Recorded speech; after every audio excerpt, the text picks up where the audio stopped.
అందరికీ నమస్కారం. ఆంధ్రప్రదేశ్ ఏకైక రాజధానిగా అమరావతికి సంబంధించి పార్లమెంటు ఉభయ సభల్లోనూ అన్ని పార్టీలు ఈ బిల్లుకి మద్దతునిచ్చాయి. కానీ వైఎస్ఆర్ కాంగ్రెస్ పార్టీ, దాంతోపాటు జగన్మోహన్ రెడ్డి మాత్రం దీన్ని వ్యతిరేకిస్తున్నారు. దీనికి గల కారణాలేంటి? ఈ విషయాలు మనతో మాట్లాడడానికి సీనియర్ జర్నలిస్ట్ భరద్వాజ్ గారు మనతో ఉన్నారు. సార్తో మాట్లాడదాం, మరిన్ని విషయాలు తెలుసుకుందాం. నమస్కారం గురు. నమస్తే అండి. సార్, అంటే ఈరోజు జై హో అమరావతి అంటూ చంద్రబాబు నాయుడు గారు అమరావతి రైతులతో కలిసి ఆయన సెలబ్రేషన్స్ చేసుకుంటున్నారు. అవును. కానీ జగన్మోహన్ రెడ్డి గారు నిన్న ప్రెస్ మీట్ పెట్టి మీరు ఏమన్నా పెట్టుకోండి, కావాలంటే మావి గన్, మచిలీపట్నం, విజయవాడ, గుంటూరులో గన్ను మొత్తం తీసుకొని మావి గన్ అని పెట్టుకోండి. దీని మీద కూడా ట్రోల్స్ వస్తున్న పరిస్థితి. నిజంగా ఈ ఈ యొక్క పూర్తి ఎంటైర్ ఈ విషయాన్ని మీరు ఎలా విశ్లేషిస్తారు? అంటే ఒక దశలో జగన్మోహన్ రెడ్డి గారు ఆయన అధికారంలోకి వచ్చినప్పుడు అమరావతి మీద డబ్బులు ఖర్చు పెట్టడం అనవసరం అని అనుకున్నాడు ఆయన. ఆయన స్కీమింగ్లో అమరావతిని పక్కన పెట్టేసి, అంటే నేరుగా ప్రజలకి వాళ్ళ అకౌంటుల్లోకి డబ్బులు వేయటము, మీట నొక్కటము, తద్వారా ప్రజల ఓట్లని ఆకట్టుకోవడం, ఒక ఓట్ బ్యాంక్ని క్రియేట్ చేసుకోవాలి అనుకున్నాడు ఆయన సంక్షేమ పథకాల ద్వారా. దానికోసం ప్రధాన కేంద్రీకరణ ఫండ్ మొత్తం కూడా అటువైపు కేంద్రీకరించాలి అని అనుకున్నాడు ఆయన. అనుకున్నప్పుడు అమరావతి నిర్మాణ బాధ్యతలు భుజానేసుకోవడం కొంచెం ఇబ్బందిగా అనిపించింది. అది పక్కన పెట్టేశారు. ఆ సందర్భంగా ఆయన అభివృద్ధి వికేంద్రీకరణ అన్నాడు. వికేంద్రీకరణ అని చెప్పి శాసన రాజధానిగా అమరావతి ఉంటుంది అన్నాడు. అప్పుడు కూడా అమరావతిని తీసేయాలి ఆయన. శాసన రాజధానిగా అమరావతి ఉంటుంది, పరిపాలనా రాజధానిగా విశాఖపట్నం ఉంటుంది, న్యాయ రాజధానిగా కర్నూలు ఉంటుంది అని ప్రకటించాడు.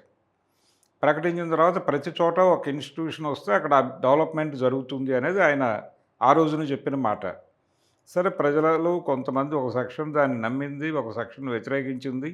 పర్టికులర్గా అమరావతిలో రాజధాని కోసం భూములు ఇచ్చిన రైతులందరికీ మన భవిష్యత్తు ఏమిటి అనే ఆందోళన మొదలైన తర్వాత ఆ భూముల్లో కొంత భాగాన్ని ఆయన భూ వితరణ కార్యక్రమం కూడా చేపట్టి పేదలకి పంచిపెట్టి ఆ పట్టాల కింద ఒక కండిషన్ పెట్టాడు. అంటే భవిష్యత్తులో ఎప్పుడైనా ఇది వెనక్కి వెళ్ళిపోవచ్చు అంటే ఆ రోజున ఆయన ఇండికేట్ చేశాడు సూచనప్రాయంగా. రేపు పొద్దున ఎన్నికల్లో తేడా జరిగి మేము వెళ్ళిపోతే, ఆ ప్రభుత్వం వస్తే, ఏ ప్రభుత్వము తెలుగుదేశం ప్రభుత్వం వస్తే ఈ భూములు తిరిగి వాళ్ళు వెనక్కి తీసుకునే అవకాశం ఉంది అని కూడా మెన్షన్ చేశారు కింద. మెన్షన్ చేసి పట్టాలు ఇచ్చారు. దానికోసం పెద్ద ఎత్తున ఒక సభ జరిపారు అక్కడ. అంటే ఆయనకి తెలుసు తన ప్రభుత్వం రాకపోతే ఈ భూములు వెనక్కి వెళ్తాయని. ఆయన ప్రభుత్వం వచ్చినా కానీ ఆ భూములకి గ్యారంటీలు లేవు. వీళ్ళు కోర్టుకు వెడితే కోర్టులో కూడా ఆ రోజున మేము రాజధాని కోసం ఇచ్చిన భూములు వేరే వాళ్ళకి ఎవరికో వితరణ ఇవ్వటానికి ముఖ్యమంత్రి గారికి ఉన్నటువంటి హక్కు ఏమిటి అని కనుక వాళ్ళు వెళ్తే అది లిటిగేషన్ అయ్యేటువంటి ప్రమాదం ఉంది. కాకపోతే ఆయన ఆవేశంగా పేదలకి ఇవ్వటానికి మీకేమిటి అభ్యంతరం అన్నాడు. మీరు ప్రభుత్వానికి ఇచ్చేశారు, అప్పుడు ప్రభుత్వం ఏం చేయాలి? ఆ భూములకు సంబంధించినటువంటి వాళ్ళకి ఆ ప్రభుత్వం ఇచ్చిన అష్యూరెన్స్లన్నీ నిలబెట్టుకోవాలి. ఇన్ని వాగ్దానాలు నిలబెట్టుకుని పేదలకు పంచడం సాధ్యమవుతుందా అనేది ఒక ప్రశ్న. ఒక గందరగోళం నడిచిన మాట వాస్తవం. అమరావతి వద్దు అనుకున్న తర్వాత, అమరావతిని శాసన రాజధానిగా ప్రకటించిన తర్వాత అసెంబ్లీ వరకు ఇక్కడ ఉంటుంది. అసెంబ్లీ అలాగే కోర్టు కూడా అక్కడ ఉండక తప్పదు. ఎందుకంటే కర్నూలు ప్రతిపాదనని సుప్రీంకోర్టు కాదంది. ఓకే. సో అనివార్యంగా అది న్యాయ రాజధాని ప్లస్ శాసన రాజధాని అయి పరిపాలనా రాజధానిగా సెక్రటేరియట్ ఒకటే ఆయన వైజాగ్ తీసుకెళ్లాలనుకున్నాడు. అనుకుని ఆ మేరకు అక్కడ నిర్మాణాలు కూడా జరిపారు. సెక్రటేరియట్ నిర్మాణం జరపలేదు కానీ మిగిలిన భవంతుల నిర్మాణాలు జరిగినాయి. అదొక ఇష్యూగా మారింది. ఆయన ఏదో తన కోసం బంగ్లా కట్టుకున్నాడు అని అందరూ కోప్పడ్డారు. ఎవరి పద్ధతుల్లో వాళ్ళు విమర్శించారు. అయిపోయిన తర్వాత ఇప్పుడు తెలుగుదేశం వచ్చింది. తెలుగుదేశం ప్రభుత్వం వచ్చిన తర్వాత వీళ్ళు పార్లమెంటులో అంటే తెలుగు రాష్ట్రాల విభజనకు సంబంధించిన చట్టం ఒకటి ఉంది. ఆ విభజన చట్టానికి సవరణ చేస్తూ ఈ అమరావతి అనేది శాశ్వత రాజధాని అనే ప్రతిపాదిస్తూ ఒక బిల్లు పెట్టి దాన్ని పార్లమెంట్లో పాస్ చేయించుకుంటే దీనికి ఒక శాశ్వతత్వం వస్తుంది అనే ఉద్దేశంతో ఈ విభజన చట్టానికి సవరణ ఇక్కడ అసెంబ్లీలో ప్రవేశపెట్టి, అసెంబ్లీలో ఎలాగూ ప్రతిపక్షం లేదు కాబట్టి ఇది ఇక్కడ పాస్ అయిపోయింది. దీన్ని తీసుకెళ్ళి అక్కడ కూడా వాళ్ళకి మెజారిటీ ఉంది కాబట్టి పాస్ చేయించుకున్నారు, అయిపోయింది. ఇప్పుడు మేము అధికారంలోకి వస్తే ఇదేమి చట్టబద్ధత ఏం కాదు, దీన్ని మేము గుర్తించము, మేము అధికారంలోకి వస్తే ఇది ఉండకపోవచ్చు అన్నాడు ఆయన. మళ్ళీ అవును, ఇది ఎలా సాధ్యమవుతుంది అనేది ప్రశ్న ఇప్పుడు. ఓకే, ఒకవేళ మీరు గెలుస్తారని మీరు అనుకుంటున్నారు, కానీ మీకు ప్రజలు మిమ్మల్ని ఓడించారని మీరు అనుకోవట్లే. ప్రజలు వైఎస్ఆర్సీపీని ఓడించారు అని ఆయన అనుకోవట్లేదు. జగన్మోహన్ రెడ్డి ఎవరు ఓడించారని అనుకుంటున్నాడు ఆయన? ఢిల్లీ దేవుడు ఓడించాడు అనుకుంటున్నాడు. ఢిల్లీ దేవుడు నన్ను కాదనుకోవడం వల్ల నా పదవి పోయింది, రేపు పొద్దున ఢిల్లీ దేవుడు కనికరిస్తే తిరిగి నేను పదవిలోకి వస్తాను అని ప్రజలతో సంబంధం లేదు. మొన్న ఓడించింది ప్రజలు కాదు, రేపు గెలిపించేది ప్రజలు కాదు, మొత్తం ఢిల్లీ దేవుడు. ఆ ఢిల్లీ దేవుడికి ఏపీలో ఉన్న ఓట్లు ఎన్ని? ఏమీ లేదు, వీళ్ళతో పోలిస్తే జీరోనే, 0% ఓట్లు. కాబట్టి ఆ ఢిల్లీ దేవుడి మీద భారం వేసి మాట్లాడుతున్నాడు ఈయన. ఇప్పుడు ఈ పార్లమెంట్లో బిల్లు పాస్ అవడానికి దోహదపడింది కూడా ఢిల్లీ దేవుడే. రేపు పొద్దున రివర్స్లో రాజధాని వద్దు, ఇప్పుడు ఈయన చెప్తున్నట్టుగా మచిలీపట్నం, విజయవాడ, గుంటూరు, మావిగన్, ఈ మావిగన్ బిల్లుని మీరు పార్లమెంట్లో ఒకవేళ నిజంగానే బీజేపీ వాళ్ళు, అంటే బీజేపీ వాళ్ళది చంద్రబాబు గారిది 2 కళ్ళ సిద్ధాంతం లాగా వీళ్ళది 2 తలుపుల సిద్ధాంతం. ఒక డోర్లో ఒకరిని పెట్టి వాడితో స్నేహం నటిస్తూ బ్యాక్ డోర్లో ఒకరిని పెట్టి ఉంచుతారు. అంటే జగన్మోహన్ రెడ్డితో వాళ్ళు స్నేహం చేస్తున్న రోజుల్లో బ్యాక్ డోర్లో చంద్రబాబుని, పవన్ కళ్యాణ్ని అట్టి పెట్టారు, ఉంచారు. ఇప్పుడు వాళ్ళు ఫ్రంట్ డోర్లోకి వచ్చారు, జగన్ బ్యాక్ డోర్లో ఉన్నాడు. ఇది ప్రోగ్రాం. జగన్ ఆశ ఏంటి? నేను ఫ్రంట్ డోర్లోకి వస్తాను అనుకుంటున్నాడు. ఫ్రంట్ డోర్లోకి ఒకవేళ వస్తే, వచ్చినప్పుడు నేను ఆ రోజున జనాలకు చెప్పాను, మావిగన్ అన్నాను. కాబట్టి మావిగన్ అనే బిల్లుని నేను అసెంబ్లీలో పాస్ చేయించుకుని వస్తా, మీరు పార్లమెంట్లో దాన్ని శాసనం చేసి ఇది పర్మనెంట్ అని చెప్పండి అని చెబితే అప్పుడు ఢిల్లీ దేవుడు ఓకే అంటాడా అనేది ప్రశ్న. ఇప్పుడు ఓకే, డెఫినెట్గా ఏమాత్రము బుద్ధి జ్ఞానం ఉన్న మాట అనరాడు. ఎందుకంటే ఇక్కడ చేసింది కూడా వీళ్ళే కదా. ఎందుకంటే ఇప్పుడు చేసింది వాళ్ళే, రేపు చేయబోతోంది వాళ్ళే అనుకుంటే ఎలా చేస్తారు? నీకు అది తప్ప వేరే స్టాండ్ లేదు. నువ్వు ఇండియా కూటమి వైపు లేకపోతే మూడో ప్రత్యామ్నాయం వైపు నువ్వు లేవు. నీకు ఢిల్లీ దేవుడికి వ్యతిరేకంగా మాట్లాడటానికి ధైర్యం లేదు. ఏది మాట్లాడ్డా ఆయన ఢిల్లీ దేవుడి గురించి ఏమీ మాట్లాడు. స్టిల్ ఇప్పటికి నువ్వు ప్రేమిస్తున్నావు ఆయన్ని. ప్రేమించడం కాదు, వాళ్ళ దయ కోసం పాకులాడుతున్నాడు ఆయన. వాళ్ళ దయా దాక్షిణ్యాల కోసం పాకులాడుతున్నటువంటి పరిస్థితి నాకు ఓపెన్గా తెలుసు. ఆ విషయం నేను స్వయంగా అనుభవించి తెలుసుకున్నాను. అది ఓకే, అంటే ఆపరేషన్ కగార్ మీద మీరు ఒక ప్రకటన ఇవ్వండి ఓకే అని వెళ్ళి అడిగాను రాతపూర్వకంగా. అడిగితే ఆయన ఏమన్నాడంటే, మేము ఢిల్లీ దేవుడికి వ్యతిరేకంగా మాట్లాడము అన్న టోన్లోనే పక్క రాష్ట్రాల విషయాల్లో మనం కలగజేసుకోకూడదు అనుకున్నామండి అన్నారు. ఇండైరెక్ట్గా మీకు చెప్పింది అదే. అయితే మీరు అక్కడ కాశ్మీర్లో జరిగినటువంటి పెహల్గావ్ దాడిని ఖండించారు కదా అంటే, అది వేరు అన్నాడు ఆయన. ఇది వేరు ఎలా అవుతాయండి? చనిపోతున్న వాళ్ళలో ఆంధ్రప్రదేశ్కి చెందిన వాళ్ళు ఉన్నారు. ఆంధ్రప్రదేశ్కి చెందినటువంటి నాయకుడే శ్రీకాకుళం జిల్లాకు చెందిన ఆయనే కేంద్ర కమిటీ కార్యదర్శిగా ఉన్నాడు. ఆయన చనిపోయాడు, కేశవరావు గారు, నంబళ్ళ కేశవ్ గారు. కాబట్టి సుధాకర్ అనేటువంటి మీ హనుమాన్ జంక్షన్ దగ్గరలో ఉన్నటువంటి గ్రామానికి చెందినటువంటి వ్యక్తి చనిపోయాడు, అక్కడ కేంద్ర కమిటీ సభ్యుడు. వీళ్ళ గురించి మాట్లాడవచ్చు కదా అన్నప్పటికీ ఆయన ఇబ్బంది పడ్డాడు. ఎందుకులేండి, దీన్ని ఏదో పద్ధతిలో మనం వేరేగా మాట్లాడదాం అని సాధ్యవేత ధోరణిలో పక్కన పెట్టారు. అంటే ఏమిటి? నేరుగా ఢిల్లీ దేవుడితో ఘర్షణ పడ్డ కేసీఆర్ ప్రకటన చేశాడు అప్పుడు. Okay, KCR Kagar operation correct కాదు అని మాట్లాడాడు వరంగల్లో. కానీ ఈయన మాట్లాడటానికి మొహమాట పడ్డాడు. అంటే ఏమిటి? ఢిల్లీ దేవుడికి వ్యతిరేకంగా వెళ్ళడానికి ఆయన సిద్ధంగా లేడు అనేది వాస్తవం.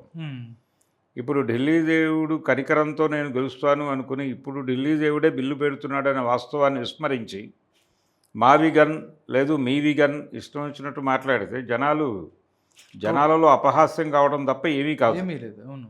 కాబట్టి జస్ట్ ఫేస్ సేవింగ్. మేము ఆ రోజున 3 రాజధానులు అన్నాం.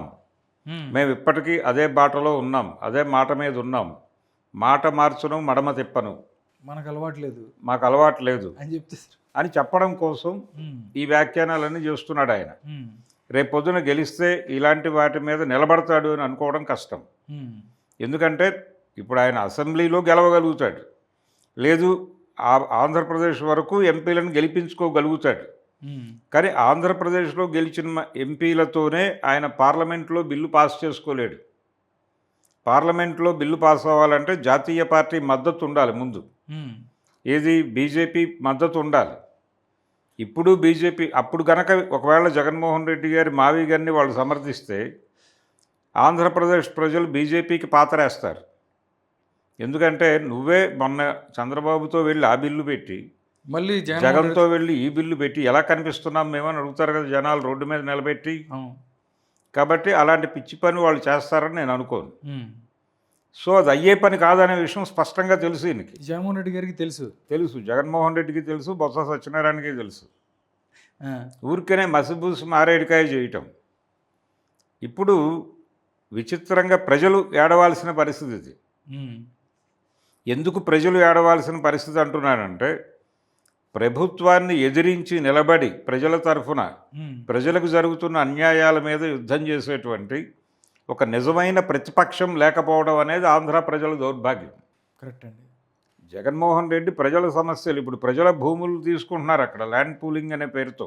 మాట్లాడాలి కదా. ఆ 38,000 ఎకరాల గురించి ఆ రోజున అధికారంలోకి వచ్చినప్పుడు మాట్లాడాలి ఆయన. నిజంగానే మీకు 3 రాజధానులు చేసి 50 రాజధానులు పెట్టి ప్రతి ఊరికి ప్రతి మనిషికి రాజధాని అనౌన్స్ చేసినా ఎవరికి ఇబ్బంది లేదు. ఆయన ఇమ్మీడియట్గా చేసి ఉండాల్సిన పని ఏంటి ఆ రోజున? ఈ 38,000 ల్యాండ్ పూలింగ్ని, ప్రభుత్వం వాడని భూమిని మొత్తాన్ని వెనక్కి ఇచ్చేస్తున్నాను, రైతులకి అన్ని ఉండాలి కదా అవును అనేసి పట్టాలు మొత్తం వెనక్కి ఇచ్చేసి మాకే సంబంధం లేదు, ఇప్పటి వరకు అకౌంట్ సెటిల్ చేసేస్తాం, అప్పటి అగ్రిమెంట్లు మొత్తం రద్దు చేస్తున్నాం, ఈ భూమి అంతా మీదే, మేము ఇక్కడ ఒక అసెంబ్లీ ఒక హైకోర్టు కడతాం, వాటి చుట్టూ మీరే డెవలప్ చేసుకోండి, మీ భూముల్లోనే ఆ వచ్చేటువంటి ఈ కోర్టుకు వచ్చే జనాలకి, అసెంబ్లీకి వచ్చేటువంటి జనాల కోసం హోటళ్ళు కడతారా, లాడ్జులు కడతారా, అవన్నీ మీరే చూసుకోండి అని చెప్పేసి ఉంటే సరిపోయేది కదా. ఆ మాట చెప్పలా. వాళ్ళ భూములు తీసుకెళ్ళి ఇంకెవరికో పందారం చేసే ప్రయత్నం చేశాడు. ఇవన్నీ కూడా ప్రాక్టికల్గా ఒక స్పష్టత లేని వ్యవహారాలు. ఇలా స్పష్టత లేని వ్యవహారాలు, గందరగోళాలు చేసినంతకాలం ప్రజలు ఆయన్ని పూర్తి స్థాయిలో నమ్మటం అనేది కుదిరే పని కాదు. ముందు ప్రజలలో లాజికల్గా ఓకే అనిపించాలి. ఆ లాజికల్గా బాగుంది అని అనిపించే, అనుభూతి కలిగించే చర్యలు ఏమీ చేయలే ఆయన అధికారంలో ఉండగా. ఆయన పార్టీ క్యాడర్కే ఆయన కనిపించలేదు. ఆయన ఎమ్మెల్యేలకు ఆయన ముఖం ఎలా ఉంటుందో తెలియదు. అసెంబ్లీ సెషన్లో ఆయన చూడటం తప్ప మిగిలిన సమయాల్లో ఎవరికీ యాక్సెస్ ఇవ్వలేదు ఆయన. వైఎస్ఆర్సీపీ జిల్లా పార్టీ అధ్యక్షులకే గతి లేదు. ప్రజలు ఏదైనా సమస్య చెప్పుకోవడానికి వెడితే ఎవరిని కలవాలో తెలియని ఒక అగమ్య గోచరమైన స్థితి కల్పించారు అప్పుడు. ఇప్పుడు కూడా ఎవరు కలవరు. ఇప్పుడు ప్రజలు ఎవరైనా వాళ్ళ సమస్య చెప్పుకోవడానికి ప్రభుత్వం దగ్గరికి వెళ్ళాలి అనుకుంటే అంత ఈజీ కాదు. ఇప్పుడు ఓటేసే వరకే ఓటరు, తర్వాత ఓటేసిన తర్వాత వాళ్ళు దేవుళ్ళు, వీళ్ళు పనికి మాలిన భక్తులు, అలాంటి పరిస్థితి. కాబట్టి ఆయన వీళ్ళిద్దరి ప్రవర్తన కూడా చిత్రంగా జనాలను సఫర్ చేస్తున్నటువంటి పరిస్థితి. ఇప్పుడు అక్కడ ఉన్నటువంటి 3 ప్రాంతీయ పార్టీలు, 2 జాతీయ పార్టీలు ఉన్నాయి, 3 ప్రాంతీయ పార్టీలు ఉన్నాయి ఆంధ్రప్రదేశ్లో. కాంగ్రెస్ పార్టీ నిర్జీవం అయిపోయింది. అంటే వాళ్ళు 24 ఎన్నికల కంటే ముందు 19 ఎన్నికల్లో ఉన్న ఓటు బ్యాంకును కూడా కోల్పోయారు.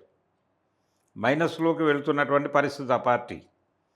రెండో వైపు బీజేపీకి అక్కడ ఓట్ బ్యాంకు లేకుండానే వాళ్ళే సూత్రధారులుగా వ్యవహరిస్తున్నారు. అంటే శ్రీకృష్ణుడు మహాభారతంలో కురుక్షేత్ర యుద్ధంలో నేను ఆయుధం పట్టుకోను, ఆయుధం పట్టుకోకుండా యుద్ధంలో ఉంటా, నా సైన్యం యుద్ధం చేస్తుంది, నా సైన్యం ఒక వంతు, నేను ఒక వంతు, ఏది కావాలో కోరుకోండి అని దుర్యోధనుడికి అర్జునుడికి ఆఫర్ ఇస్తాడు పడక సీన్లో. అవును, పడుకొని ఉంటాడుగా. ఇచ్చినప్పుడు ఊరికేనే ఆయుధం పట్టుకోకుండా వచ్చిన ఇతన్ని నేనేం చేసుకోను అని సైన్యం మొత్తం ఆయన తీసుకుంటాడు, ఈయన తీసుకుంటాడు. అలా తయారైంది సీన్ ఇప్పుడు అక్కడ. బీజేపీ ఆయుధం లేకుండా మా పక్షాన్ని ఉంటే చాలు, మా పక్షాన్ని ఉంటే చాలు అని ఈ బలం ఉన్న వాళ్ళిద్దరూ అనుకుంటున్నారు. బలం లేని అసలు ఏమీ లేని వాడిని వారి చెప్పు చేతల్లో ఉండాలి మనం అని చంద్రబాబు నాయుడు గారు గతంలో ఎన్నడూ లేనంత వినమ్రతతో వ్యవహరిస్తున్నాడు. ఆయన రామారావు గారి ముందు కూడా అంత వినమ్రంగా లేడు. రామారావు గారి దగ్గర ఉన్న దానికన్నా కూడా 1000 రెట్ల ఎక్కువ విధేయతతో నరేంద్ర మోడీ గారి దగ్గర వ్యవహరిస్తున్నాడు ఆయన. నరేంద్ర మోడీ దగ్గర, అమిత్ షా దగ్గర 2014 ఎన్నికల్లో గెలిచినప్పుడు అలా లేడు ఆయన. సొంత జ్ఞానము, సొంత తెలివితేటలు, సొంత ఆహార్యంతో ఉన్నాడు అప్పుడు. ఈరోజు అదేమీ లేదు. ఆయన నిస్సిగ్గుగా వాళ్ళని మించిన హిందుత్వ మనిషిగా బిహేవ్ చేస్తున్నాడు. ఎంత దారుణం అంటే ఆయన మొన్న కల్తీ నెయ్యి గురించి మాట్లాడుతూ ఒక విచిత్రమైన అసలు పరమ ఇల్లాజికల్ స్టేట్మెంట్ ఒకటి ఇచ్చాడు. అదేంటంటే భగవంతుడికి పెట్టేటువంటి నివేదన నైవేద్యపు లడ్డూలలో కలిపే నెయ్యిని కల్తీ చేశారంటే అది డబ్బుల కోసం చేశారని నేను అనుకోవడం లేదు. ఈ కల్తీ ప్రసాదం పెడితే ఈ కల్తీ ప్రసాదం నివేదనగా తీసుకున్నటువంటి భగవంతుడి పవర్స్ పోతాయి. అంటే హిందూ దేవుళ్ళ పవర్స్ తగ్గించడం కోసం జరిపిన కుట్ర అన్నాడు చంద్రబాబు నాయుడు. మరి ఆయన ఏమనాలో నాకు అర్థం కాలేదు. అది పరిస్థితి. ఆ లెవెల్కి వెళ్ళిపోయాడు. అంటే అంత ఎక్స్ట్రీమ్ ఇదిలో కనిపిస్తున్నాడు ఆయన. ఇదొక దుర్మార్గం.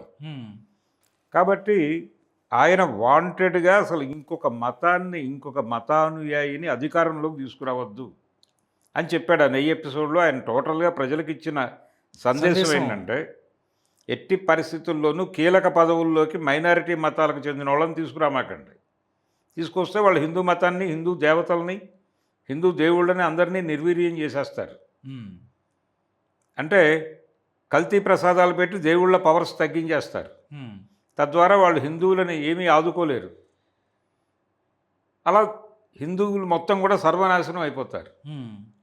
అందుకని మీరు హిందూ మతానికి చెందినటువంటి వాళ్ళనే ఎన్నుకోండి అని ఒక సందేశం ఇచ్చాడు తన ప్రసంగం ద్వారా.